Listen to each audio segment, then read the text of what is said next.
ceremony with Mike Baban, recognizing him for Employee of the Month. Really important role he plays as a senior service attendant. He oversees the cleanliness and sanitizing of our Red Line trains. Very important role at Metro. He's being recognized today for his work ethic. He's very diligent. Many of us receive Mike's regular photos of what he's observing out there on the system, really reiterating what we experience regularly writing it.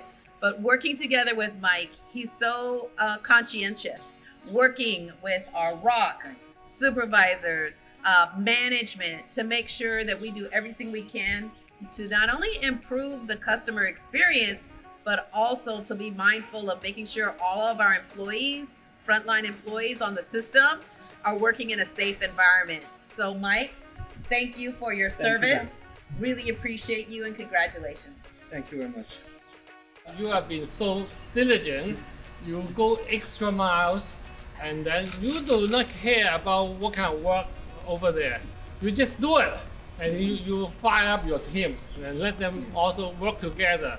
I'm really proud of you, Mike. Thank you. In my mind, I'm just doing my job.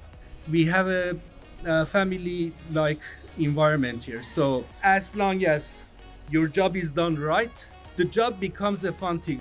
I know my crew and we are looking forward to come back to work tomorrow.